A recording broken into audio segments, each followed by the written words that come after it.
Antena Zagreb. Jutro s nama, selo, sport i glazba. Eto. Gdje smo već odredili ko je što, jel? Da. Ajmo započet. Nažalost. Misno slavlje. Malo tenzije za napetost. Malo tenzije za napetost. Yes, goste imamo, dobrodošli. Naši ambasadori akcije za ljepši grad su tu. Svi su fino friško nasmijani. Rano ujutro su se digli. Remi je tu.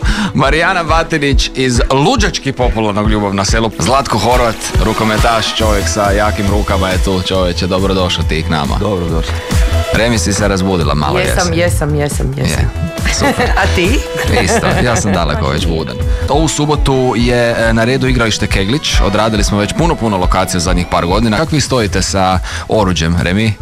Jako dobro. Ja makar ovako krhke građe, dosta ja mogu to podnijeti i nositi i svašta nešto. Jesi više za mikser ili štihaču? Štihača je, moja. A koja je štihača?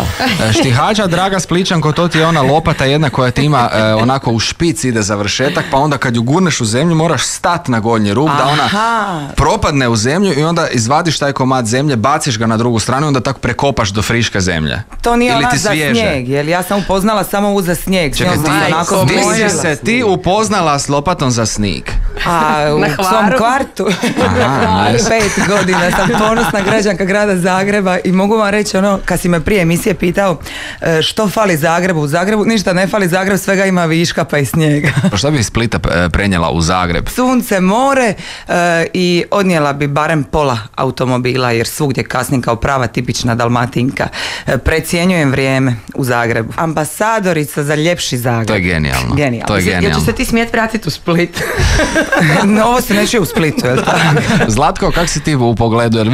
Jer se vidiš kao ovoga neko ko boji kistom, mislim ruke ti dobro idu, pa zašto ne upotrebiti to na neki drugi način? Pa normalno uvijek volim odraditi neke stvari i u ostalom pomagati svojima kad god šta treba, tako da ću sada i svojim Zagrepčanima. Morate ipak proći nekakav test znanja nešto, mislim, tek toliko da Opa, se pokaže kako me gleda ova Marijana, me gleda! Nemoj mi testove znanja u 8 ujutro. Jer stvarno misliš da je sad to nekakva takva ozbiljna da budeš... Pa u 8 ujutro bilo kakav testić je... Pa tebi ćemo pripremiti ova pitanja sa sela.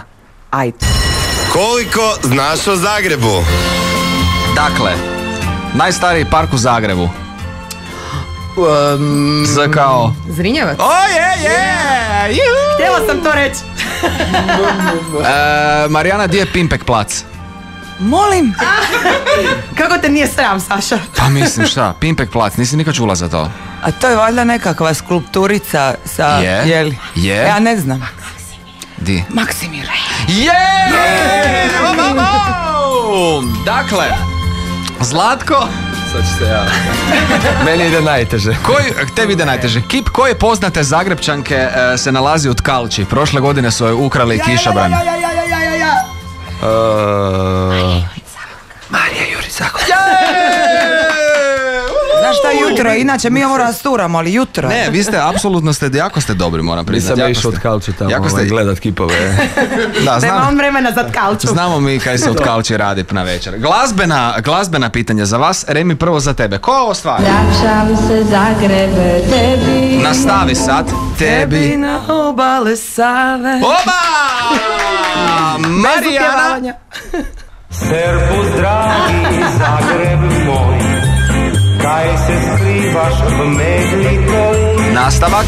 Servus. Zašto ja nisam se nekaj sramil, ti se nemaš sramit. Zašto meni nisi dao ovu prvu pjesmu od Remi? Ovo vraćam se Zagrebe tebi. Zlaja, ti si na redu, treća. Bački Zagreb, duh paše ja. Moj ne mu se stavlja cukru.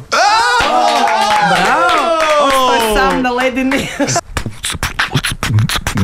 Budim se rano, oči mi još snene, pa slušam valove, radio antene. Svjetlo moga grada polako se gase, slušam Elemental u kafiću sa terase. Volim te Zagrebe svaki dan sve više, niko mi te neće iz srca da izbriše. One ko ne voli tebe ni tvoj kaj, nasmiješi mu se samo, ti si svima raj. Ovo je odlično.